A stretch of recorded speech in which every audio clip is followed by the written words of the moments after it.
राज्याचं तथाकथित अर्थसंकल्पीय अधिवेशन हे उद्या सुरू होत आहे.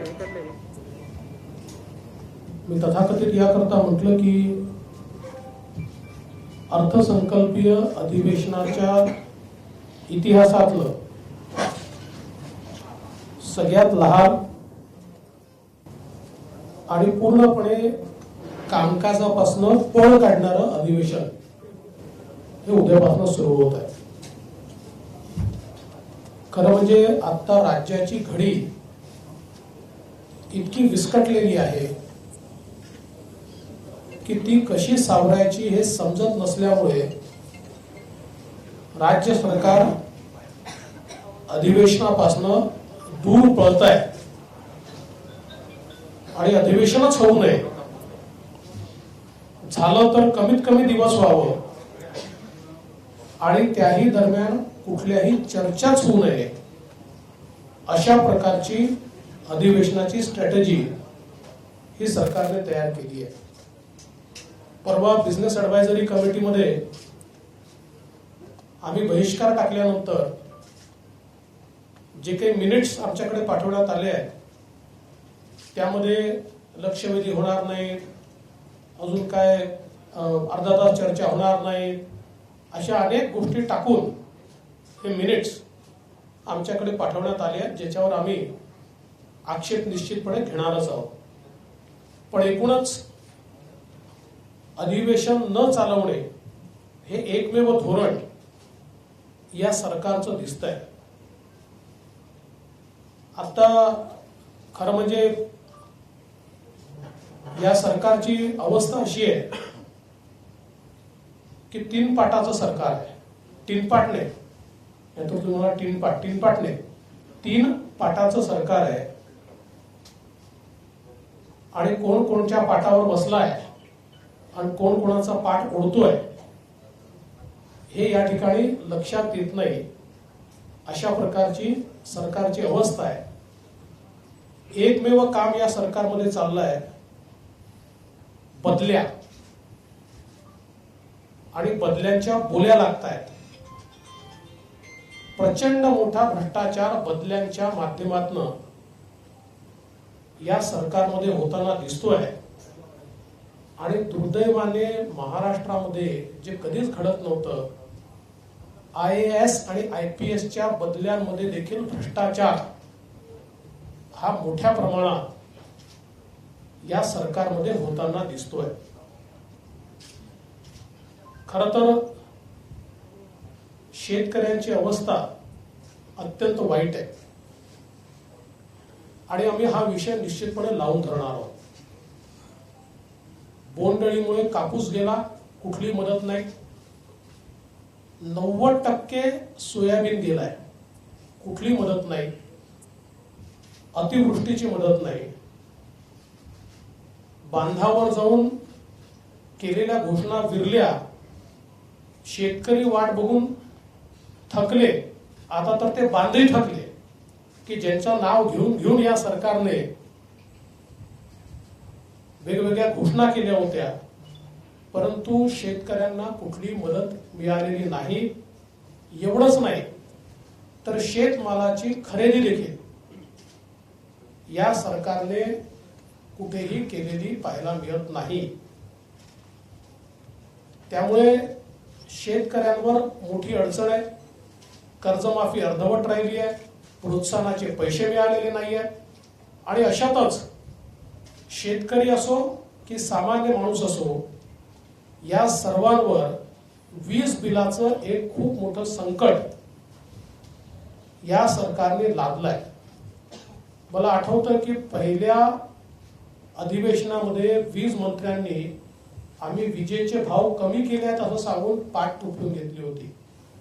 खरं म्हणजे त्यावेळेस कमी झाले होते कारण आमच्या काळात झालेल्या सुनावणीमध्ये जे आमच्या त्यावेळेच्या ऊर्जा खात्याने आणि ऊर्जा मंत्र्यांनी विषय मांडले होते ते मान्य करून त्या ठिकाणी MERCने काही प्रमाणात भाव कमी केले होते.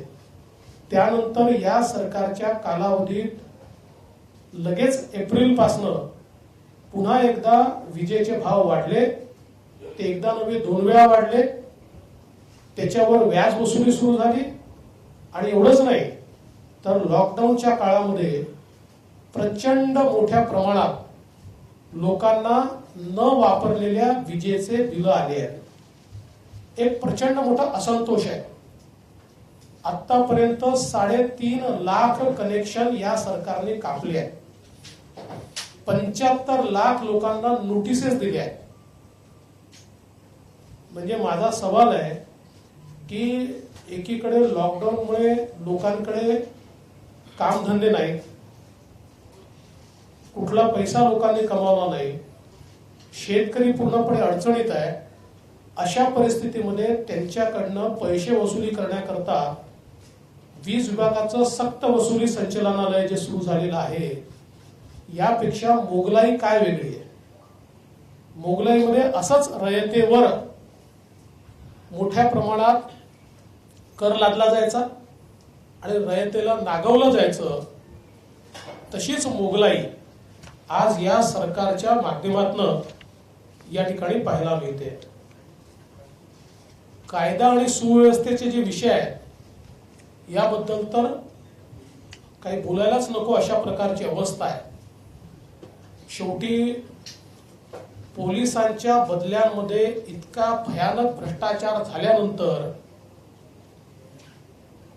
इन्व्हेस्टमेंट जे करतात ते त्या इन्व्हेस्टमेंटवर रिटर्न मागतात आणि ती परिस्थिती आज राज्यामध्ये पाहायला मिळते.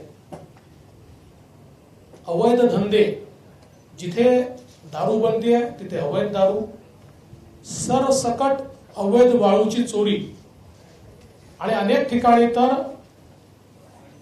प्रायव्हेट बोली लावली जाते. रेती घाटाची प्रायव्हेट बोली, सरकारी नाही. म्हणजे तिथले सत्ता पक्षाचे नेते एकत्रित येतात आणि ते बोली लावतात की कोण जास्ती पैसे आम्हाला देणार त्यांनी हा घाट अवैधपणे चालवायचा. असे अवैध घाट चालवण्याकरता बोली लावण्याचं काम हे आज या ठिकाणी होत आहे.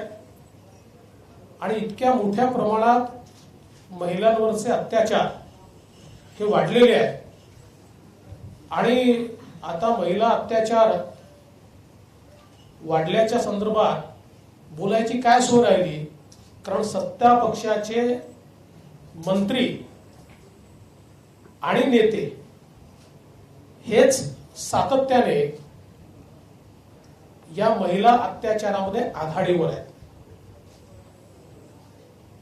मंत्री संजय राठोड यांच्या संदर्भातल्या सगळ्या क्लिप्स, या संदर्भातले फोटोज, या संदर्भातली संभाषणं ही सगळी असताना साधा FIR देखील दाखल होऊ नये हे आश्चर्य आहे.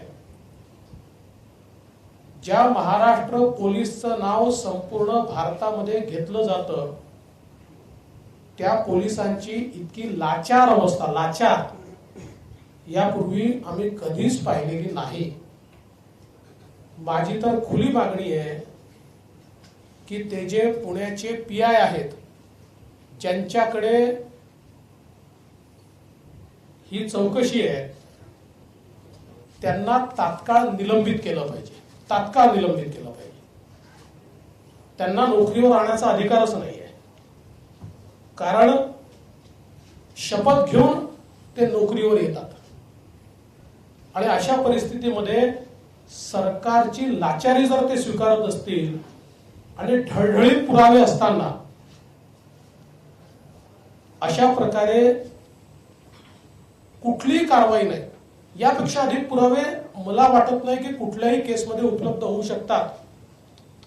क्लिप्स मधलं बोलणं क्लिअर आहे, मोबाईल पळवा क्लिअर आहे, 100 नंबरवरचा फोन क्लिअर आहे, पूजा चव्हाण यांच्या मोबाईलवर आलेले 45 कॉल हे क्लिअर आहे. या सगळ्या गोष्टी, इतके पुरावे एखाद्या घटनेत असताना पोलीस कारवाई करत नाही आणि मंत्री राजीनामा देत नाही आणि सरकार त्याच्यावर रिएक्शन देत नाही, याचा अर्थ मी याचा दोष संजय राठोड यांना देणार नाही. कारण हे स्पष्टपणे दिसत आहे की त्यांच्या वरिष्ठांचा त्यांना पूर्ण आशीर्वाद आहे. वरिष्ठांच्या आशीर्वादाशिवाय इतके ढळढळीत पुरावे असताना पोलीस कारवाई करत नाही आणि मंत्री देखील राजीनामा देत नाही, असं कधीच होऊ शकत नाही. आणि म्हणून राज्यामध्ये या सरकारचा चेहरा उघड झालाय.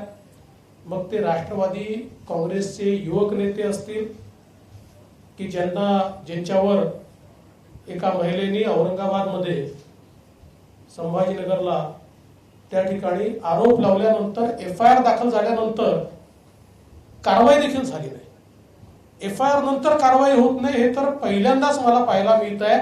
कारण महिलांच्या संदर्भात लैंगिक शोषणाचे FIR झाल्यानंतर त्याच्यावर कशी कारवाई केली पाहिजे हे सर्वोच्च न्यायालयाचे निर्देश आहे, पण कुठलीही कारवाई त्याच्यात होत नाही. धनंजय मुंडेंच्या बाबतीत आपण सगळ्यांनी बघितलं, ठीक आहे, आता त्या महिलेनी कंप्लेंट परत घेतली असेल, परंतु अजूनही तो प्रश्न संपलेला नाही आहे. त्यामुळे आम्हाला या सरकारला एवढंच विचारायचं आहे की सामान्यांकरता वेगळा न्याय आणि सत्ता पक्षाच्या नेत्यांना वेगळा न्याय आहे का? सत्ता पक्षाच्या नेत्यांना लैंगिक स्वैराचार करण्याची मुभा नवीन कायद्याने आपण दिली आहे का? ही कोणती शक्ती आपण या सगळ्या लोकांना दिली आहे असा आमचा सवाल आहे. आणि म्हणून आज आम्ही आमच्या बैठकीत हा निर्णय केला, हे शक्ती कायदा वगैरे सगळा फार्स आहे. कायदे करून काही त्यातलं हशील होणार नाही. याचं कारण हे कायदे सत्ता पक्षाला लागू नाही आहेत. आणि म्हणून शक्ती कायद्याच्या संयुक्त समितीतनं भारतीय जनता पक्षाचे सगळे सदस्य आज राजीनामा देणार आहेत. आम्ही ठरवलंय, जर या ठिकाणी मंत्र्यांचे राजीनामे घेतले जाणार नसतील, अशा प्रकारे पुरावे उपलब्ध असताना देखील जर मंत्री कायम राहणार असतील, तर मग असे कायद्यांची आवश्यकता काय आहे? आणि म्हणून या कायद्याच्या समितीतून जर हा राजीनामा आला नाही तर भारतीय जनता पक्षाचे आमदार हे राजीनामा देतील. आम्ही या ठिकाणी कुठल्याही परिस्थितीत अशा प्रकारे काम करू शकत नाही. खरं तर आताची परिस्थिती अशी आहे की सरकार लाचार आहे. लाचारी किती आहे बघा, तर ज्या स्वातंत्र्यवीर सावरकरांकरता कुठलंही बलिदान देण्याची तयारी हिंदू हृदय सम्राट शिवसेना प्रमुख बाळासाहेब ठाकरेंची होती, आज त्यांचे सुपुत्र मुख्यमंत्री झाल्यानंतर स्वातंत्र्यवीर सावरकरांच्या जयंतीला अभिवादन देखील करत नाहीत. एक ट्विट नाही, अभिवादन पर एक वाक्य नाही. केवढी लाचारी आहे. मला असं वाटतं की काँग्रेसने तर जन्मभर स्वातंत्र्यवीर सावरकरांवर त्या ठिकाणी अन्याय केलाच, पण त्याहीपेक्षा सत्तेच्या लाचारीमध्ये जो अन्याय या ठिकाणी मुख्यमंत्र्यांच्या माध्यमातून होतोय, मला खरोखर याचं आश्चर्य वाटतं. अनेक वर्ष शिवसेनेसोबत आणि मुख्यमंत्र्यांसोबत काम केलंय, त्यामुळे त्यांना नको असला तरी फुकटचा सल्ला देतो की शेवटी सत्ता येते आणि जाते, पण जन्मभर इतिहास हे लिहून ठेवतो की सत्तेत कोणी किती लाचारी स्वीकारली. त्यामुळे कृपया काँग्रेसच्या नादी लागून स्वातंत्र्यवीर सावरकरांना अशा प्रकारे अपमानित करू नका आणि त्याकरता लाचारी स्वीकारू नका. कर्नाटक सीमा प्रश्नावर आम्ही सगळे सरकारच्या सोबत आहोत. कारवार, बेळगाव, निपाणीसह संपूर्ण जो भाग आहे तो महाराष्ट्राचा आहे आणि तो महाराष्ट्राला मिळालाच पाहिजे, अशा प्रकारची आमची देखील भूमिका आहे.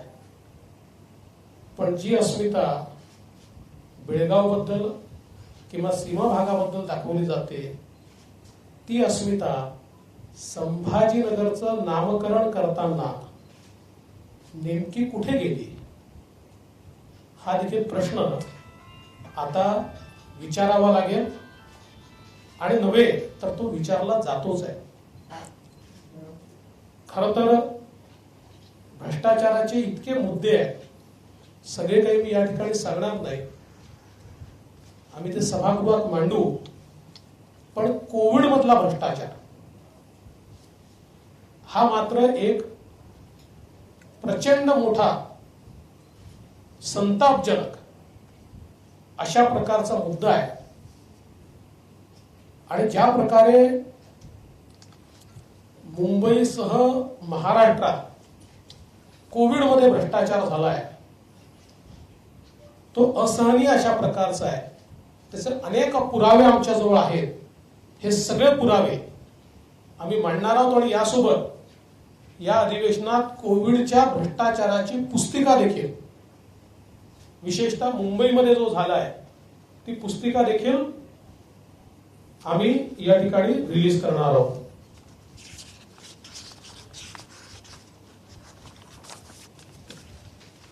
यासोबत एक गोष्ट अजून या ठिकाणी मला नमूद करायची आहे की थोर संत नामदेव महाराजांची 750वी जयंतीचं हे वर्ष आहे. मागच्याही अधिवेशनामध्ये माननीय मुख्यमंत्र्यांच्याही निदर्शनास आणून दिलं होतं. पंजाब सारख्या राज्याने अनेक कार्यक्रम त्याबद्दलचे घोषित केले. कारण आपल्याला माहिती आहे की घुमानमध्ये संत नामदेवांचं मंदिर देखील आहे आणि गुरुग्रंथ साहिबमध्ये संत नामदेवांची वाणी देखील त्या ठिकाणी आपल्याला आहे. पण महाराष्ट्रात मात्र पूर्णपणे या संदर्भात अजूनही सरकारने काही केलेलं नाही. नरसी नामदेव सारखं गाव असेल, ज्या ठिकाणी स्मारक आहे तिथे मदत करायचा विषय असेल, किंवा या 750व्या जयंतीच्या निमित्ताने घ्यायचे कार्यक्रम असतील, हे कुठेही घेण्यात आलेले नाही. एवढंच नव्हे तर आता जी काही राज्य सरकारच्या वतीनं अतिविशिष्ट महनीय लोकांची यादी तयार होते, त्या यादीमध्ये 4 नावं यावर्षी आपण अधिकची टाकली आहे. आणि आम्हाला अतिशय आनंद आहे की या 4 नावांमध्ये प्रबोधनकार ठाकरेंचं नाव आलं आहे, हिंदू हृदय सम्राट शिवसेना प्रमुख बाळासाहेब ठाकरेंचं नाव आलंय. आम्ही त्याचं स्वागत करतो. पण त्याच वेळी 750व्या जयंतीच्या निमित्ताने संत नामदेवांचं नाव त्याच्यात येऊ शकत नाही. काय येऊ शकत नाही? काय असं त्यांनी केलं? काय त्यांच्या कामात कमी आहे? त्यामुळे आमची महाराष्ट्र सरकारला अतिशय स्पष्टपणे या ठिकाणी विनंती आहे की हा विषय त्यांनी सिरियसली घ्यावा. दुसऱ्यांदा विषय मांडावा लागतो, हेच दुर्दैव आहे. एक अधिवेशन गेल्यानंतर दुसरं अधिवेशन आलंय. त्यामुळे या संदर्भात तात्काळ सरकारने कार्यक्रम जाहीर करावा अशा प्रकारची आमची अपेक्षा आहे. मी संपवतो. खरं जरा लांबला आहे. शेवटचा विषय आहे माझा. विषय अनेक आहेत पण मराठा आरक्षणाच्या संदर्भात 8 तारखेपासून सुरुवाई आहे. आज त्या संदर्भात मुख्यमंत्र्यांनी बैठक बोलवली आहे. गेल्या 1 वर्षात पहिल्यांदा मराठा आरक्षणा संदर्भातल्या बैठकीत मला निमंत्रण मिळालं आहे. त्याबद्दल मी मुख्यमंत्र्यांचे आभार मानतो. पण तेही 8 तारखेला आता सुनावणी सुरू होणार आहे, त्यावेळी हे निमंत्रण देण्यात आलेलं आहे. तरी मी VCच्या माध्यमातून त्या ठिकाणी सामील होणार आहे. आणि जी काही मदत सरकारला याच्यामध्ये अपेक्षित आहे, जी काही मदत, ती सगळी मदत आम्ही या ठिकाणी सरकारला करू. फक्त सरकारने टोलवा टोलवी करू नये. हा शुद्ध महाराष्ट्र सरकारच्या अखत्यारीतला विषय. केंद्र सरकारच्या अखत्यारीत यातलं काहीही नाही. तथापि केंद्र सरकारच्या माध्यमातून महाराष्ट्र सरकारला काहीही मदत लागली तर तीही मिळवून देण्याकरता आम्ही निश्चितपणे पुढाकार घेऊ. फक्त चेंडू सारखी अवस्था याची महाराष्ट्र सरकारने करू नये अशी महाराष्ट्र सरकारला माझी विनंती आहे. यासोबत विशेषतः ओबीसी समाज जो आहे यांच्या मनामध्ये जी काही भीती तयार होतीये ती दूर करण्याचं काम हे सरकारचं आहे. सरकारचे मंत्री भीती वाढेल कशी असा प्रयत्न करतात, त्याऐवजी ओबीसी समाजाला आश्वस्त कसं करता येईल हा प्रयत्न सरकारच्या वतीनं झाला पाहिजे असं आमचं मत आहे. आणि त्या संदर्भात भारतीय जनता पक्ष देखील सर्व जिल्ह्यांमध्ये ओबीसी हक्क परिषदही घेणार आहे आणि त्यातनं ओबीसी समाजाच्या पाठीशी भक्कमपणे उभा राहणार. चहापान ठेवलेलंच नाहीये. खरं म्हणजे आज आम्ही विचार केला होता की चहापानाला जाऊन किमान संत नामदेवांच्या संदर्भातलं एक निवेदन आपण द्यावं, पण चहापानच नाहीये. ऑनलाईन ठेवलं असतं तरी आम्ही विचार केला असता. चहापानच नाही. म्हणजे खरं मजा बघा की काँग्रेसच्या मेळाव्याकरता कोरोना नाहीये,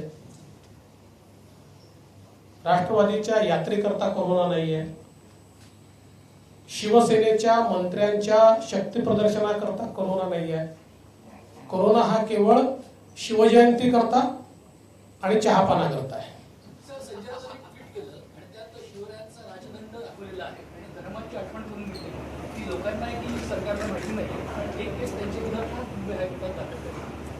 मी देखील बातमी वाचली की त्यांच्या विरुद्ध एक केस त्या ठिकाणी दाखल झालेली आहे.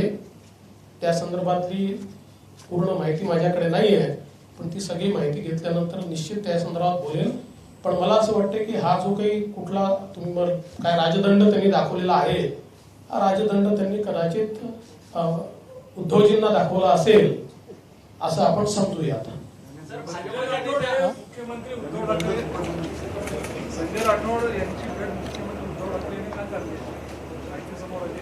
लवकरच राजीनामा. बघा, ही एक पद्धत आहे बातम्या सोडण्याची. आम्ही नाराज आहोत, आम्ही नाराज आहेत, तर मग 18 दिवस काय चाललंय? हा तमाशा कशाचा आहे 18 दिवस? ही सगळी नाराजी वगैरे जी काही दाखवली जाते ना, ही माध्यमात सोडली जाते. नाहीतर 18 दिवस अशा प्रकारच्या केसमध्ये पोलिसही कारवाई होत नाही आणि मंत्री राजीनामा देत नाही, असं होऊ शकते का बिना आशीर्वादाचं? संजय राठोड यांच्या विरोधात चित्रा वाघ मागच्या 4-5 दिवसापासून आवाज उठवत आहेत. त्या पुणे पोलिसांना भेटून आल्या, परंतु त्यांच्या पती विरोधात आता गुन्हा दाखल केला जातो. असं आहे की चित्राताई या लढवय्या आहेत. त्यांना कितीही त्रास सरकारने दिला तरी देखील त्या मागे हटणार नाहीत आणि आम्ही सगळे लोक चित्राताईंच्या पाठीशी खंबीरपणे आहोत. संजय राठौड़ के इस्तीफे की मांग के धनंजय मुंडे भी हमारी कोई ढील नहीं है. उनके खिलाफ की कंप्लेंट वापस हुई है. फिर भी हमने ये स्पष्ट रूप से कहा है कि इस संदर्भ में अभी भी संदिग्धता का वातावरण है, वो क्लियर हुआ नहीं है. और इतना ही नहीं तो कौन से शेख है तीसरे, क्या नाम, महबूब शेख, जिनके बारे में वो महिला बार बार आकर कहती है कि मेरे साथ बलात्कार हुआ है, तो सरकार मानने को ही तैयार नहीं, पुलिस मानने को ही तैयार नहीं. ये कौन सा प्रशासन है? मैं तो समझ नहीं पा रहा महाराष्ट्र को कहाँ ले जा रहे हैं हम लोग.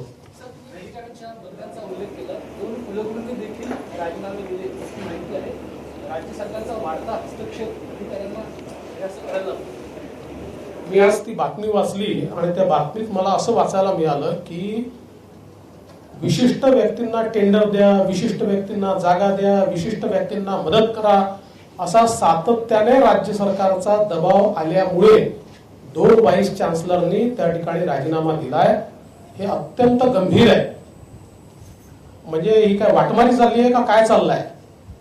मला असं वाटतं की या संदर्भात राज्यपाल महोदयांनी अतिशय कडक भूमिका घ्यावी अशी आमची त्यांना विनंती असणार. याला जोडून अधिकाऱ्यांमध्ये ज्या बदल्यांचा विषय झाला त्याच्यामुळेच मुंबईमध्ये स्फोटके सापडतात असं दिसतंय का?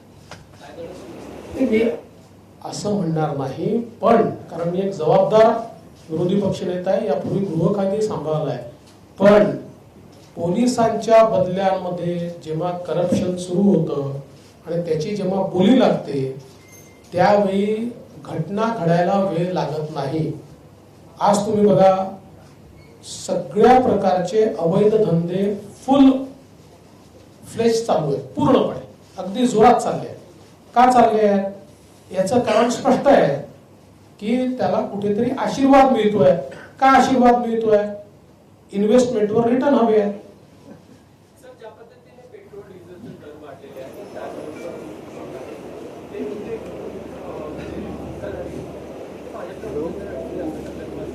म्हणजे या संदर्भात एक तर कृषी कायद्याच्या संदर्भात वारंवार या ठिकाणी मी स्पष्टपणे दाखवलंय की दुटप्पी भूमिका आहे. कायदे महाराष्ट्रात लागू आहे, त्यापेक्षा चांगले कायदे केंद्राने तयार केले तर त्याच्या संदर्भातलं आंदोलन करायचा फसवा प्रयत्न एकही आंदोलन होऊ शकलं नाही. हे ट्रॅक्टर घेऊन मारे निघाले, 4 माणसं त्यांच्या पाठीशी नाही. पण मला असं वाटतं की करायचं असेल तर 2006 साली पहिल्यांदा जे कायदे महाराष्ट्राने केले जे लागू आहे त्या कायद्यांच्या विरुद्ध त्यांनी आंदोलन केलं पाहिजे. पेट्रोल डिझेलच्या संदर्भात अतिशय स्पष्टपणे त्याचे जे भाव आहेत ते पास थ्रू आहेत. आपल्याला कल्पना आहे की केंद्र सरकार ते भाव, आणि हे आताच्या काळात नाही, युपीएच्या काळापासून ते पास थ्रू केले आहेत.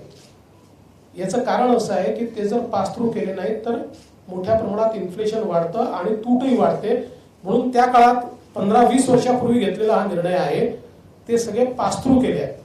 त्यासोबत केंद्र सरकार त्याच्यावर काही कर लावते. हा कर याकरता लागतो की जर तो कर लावला नाही तर या क्षेत्रामध्ये खासगी कंपन्यांचा मोठा वाटा आहे, ज्यांना मोठ्या प्रमाणात प्रॉफिट होऊ शकतो. म्हणून केंद्र सरकारला तो कर त्याच्यावर लावावा लागतो. पण केंद्र सरकार जो कर जमा करतं त्यातला 42% हिस्सा हा राज्यांना परत देतं. पण त्याच वेळी आपण जर बघितलं तर महाराष्ट्रासारख्या राज्याने 27 रुपये कर लावलेला आहे. 27 रुपये केंद्राचा जो कर आहे तो एकूण 33 रुपये आहे. त्यातले 4 रुपये जे आहेत ते शेतकऱ्यांकरता लावलेले आहेत. त्यामुळे तो 29 रुपये आहे. त्या 29 रुपयातले जवळजवळ 11 रुपये राज्यांना परत मिळतात आणि राज्य सरकारचा 27 रुपयाचा कर आहे. त्यामुळे याच्यामध्ये केवळ केंद्राकडे बोट दाखवून चालणार नाही, राज्याला देखील आपला हिस्सा उचलावा लागेल. मागच्या काळामध्ये आम्ही 5 रुपयांनी पेट्रोलचे भाव कमी केले होते. राज्य सरकारने आपला कर कमी केला होता. कारण राज्य सरकार ऑटोमॅटिक राज्य सरकारला फायदा असा होतो की पेट्रोलचे भाव जेव्हा वाढतात त्यावेळेस टॅक्सेसवर राज्य सरकार टॅक्स लावतं. म्हणजे राज्य सरकार हे केवळ पेट्रोलच्या भावावर टॅक्स लावत नाही, केंद्र सरकारच्या टॅक्सवरही राज्य सरकार टॅक्स लावतं. त्यामुळे ऑटोमॅटिक राज्य सरकारला ऍडिशनल पैसे मिळतात.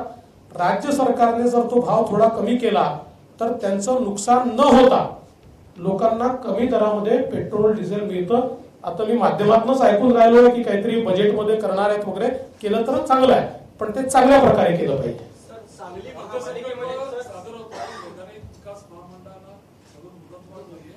तुम्ही यावर काय सांगाल? आणि काही महानगरपालिकांच्या निवडणुका तर होणार आहेत, मुंबई, औरंगाबाद, पुणे, मुंबई पुढे ढकलल्या जाण्याची शक्यता आहे. कदाचित कॅबिनेटचा निर्णय होण्याची शक्यता आपण पहिली गोष्ट तर वैधानिक विकास मंडळ न करणं हा सरळ विदर्भ आणि मराठवाड्याशी द्रोह आहे. द्रोह. हे सरकार विदर्भ आणि मराठवाडा आणि जो काही महाराष्ट्राचा मागास भाग आहे त्याची विरोधी, त्याच्याशी द्रोह करणारं हे सरकार आहे असं आमचं स्पष्ट मत आहे आणि आम्ही हे सहन करणार नाही. आमचं स्पष्ट मत आहे की वैधानिक विकास मंडळांशिवाय बजेट करणं हा 371(2) चा अवमान आहे आणि आम्ही हे सरकारला सहजासहजी करू देणार नाही. या विरुद्ध प्रचंड आम्ही त्या ठिकाणी आवाज उठवू. मला आश्चर्य वाटतं की विदर्भातले आणि मराठवाड्यातले जे मंत्री आहेत ते सत्तेकरता इतके लाचार का आहेत की ते कॅबिनेटमध्ये देखील याच्या विरुद्ध आवाज उचलू शकत नाही, की मुख्यमंत्र्यांनी आणि अजितदादांनी त्यांची तोंड बंद केली आहे, असा सवाल आता या ठिकाणी स्पष्टपणे उभा राहतोय. निवडणुकांच्या संदर्भात बंगालमध्ये निवडणूक होऊ शकते, बिहारमध्ये निवडणूक होऊ शकते, अख्ख्या देशात निवडणूक होऊ शकते. महाराष्ट्रात ती का होऊ शकत नाही असा प्रश्न आमच्या समोर आहे. सरकारला या निवडणुका अडचणीच्या वाटतायत म्हणून सरकार ती पुढे ढकलत आहे. सांगली महापालिकेच्या निवडणुकीमध्ये भाजपचा पराभव झाला. भाजपचे काही नगरसेवक सोडून राष्ट्रवादी गेले. सांगलीमध्येच खासदार संजय पाटील नाराज असल्याच्या चर्चा येतात. त्याशिवाय शिवेंद्रराजे भोसले आणि पवार यांच्या भेटीगाठी वाढलेल्या आहेत. भाजपमध्ये लोकांना नाराजी दूर करता येत नाही का? पहिले तुम्हाला एक सांगतो की कोणीही कोणाला भेटायला जाऊ शकतं. तुम्ही लोकांनी पहिल्यांदा हे बंद केलं पाहिजे. जे सत्तेतले लोक आहेत त्यांना विरोधी पक्षाच्या लोकांना कामाकरता भेटायला जावंच लागतं. कोणी कोणाला भेटायला गेलं म्हणजे तो पक्ष सोडून चालला, या कंड्या पिकवणं हे तुम्ही पहिले बंद करा. भाजपमधनं कोणी बाहेर जात नाही, एक माणूस बाहेर जात नाही. येतील काही आमच्याकडे कोणी जात नाही. त्यामुळे हे बिलकुल 100% हे हा याला भेटला तो त्याला भेटला काय होणार आहे. सगळ्यांना माहित आहे 3 पक्ष सरकार किती दिवस टिकणार आहे. ज्यांचा पायपोस एकमेकाच्या पायात नाही आहे देशामध्ये पुढचे 10 वर्ष 15 वर्ष मोदी राज्यात चालणार आहे हे सगळ्यांना माहिती आहे. त्याच्यामुळे मला वाटत नाही की असल्या काही फालतू चर्चांना त्याच्याकडे लक्ष दिलं पाहिजे. कोणी नाराज वगैरे कोणी नाही. सांगलीमध्ये जे काही घडलं ठीक आहे की पैशाच्या जोरावर तिथल्या काही मंत्र्यांनी अशा प्रकारची लोक फोडून महापौर बनवण्याचा प्रयत्न केला, पण त्याने काही फार फरक पडत नाही. शेवटी ते पूर्णपणे फ्रस्ट्रेटेड आहे. कारण सांगली जो काँग्रेसचा गड होता तिथे जिल्हा परिषद भाजपची, महानगरपालिकेमध्ये भाजपला त्या ठिकाणी यश मिळालं, आमदार सांगलीचा भाजपचा, खासदार सांगलीचा भाजपचा. त्यामुळे कुठेतरी या फ्रस्ट्रेशन मधनं सत्ता आणि पैशाची ताकद वापरून त्यांनी महानगरपालिका जरी मिळवली असली तरी त्यांना पुन्हा एकदा येत्या निवडणुकीत आम्ही दाखवतो. सांगली महापालिकेबद्दलच जेव्हा आधी 4-5 नगरसेवक जाणार अशी चर्चा होती तेव्हा असं सांगितलं गेलं की कोणी जाणार नाही आणि त्याच्यानंतर ते नगरसेवक नाराज. ते कोणी सांगितलं मला माहित नाही. जे मी सांगतो ते लक्षात ठेवायचं. फडणवीस साहब, संजय राठौड़ के इस्तीफे को लेकर भूमिका क्या रहेगी आपकी सत्र में? देखिए, संजय राठौड़ इन्होंने इस्तीफा देना ही चाहिए ऐसा हमारा मत है. वो इस्तीफा नहीं दे रहे, इसका सीधा अर्थ है कि उनके वरिष्ठों का उनको आशीर्वाद मिल रहा है कि आप कुछ भी कीजिए हम उसके ऊपर ध्यान नहीं देंगे. और भारतीय जनता पार्टी ने इस पर आंदोलन छेड़ा है. हमारे अध्यक्ष चंद्रकांत दादा पाटिल इन्होंने कल घोषित किया है कि अगर इस्तीफा नहीं होगा तो सत्र नहीं चलेगा. और हमने ये भी तय किया है महिला सुरक्षा की दृष्टि से जो शक्ति कानून सरकार तैयार कर रही है ये कानून एक फार्स है. क्योंकि अगर सत्ता पक्ष के लोगों के लिए कानून अलग और बाकी लोगों के लिए अलग इस प्रकार से ये सरकार मानती होंगी तो इसकी जो ज्वाइंट लेजिस्लेचर कमेटी तैयार हुई है इसमें बीजेपी का कोई व्यक्ति काम नहीं करेगा. हम उसमें से इस्तीफा देंगे और इस एबीपी माझा, उघडा डोळे बघा नीट.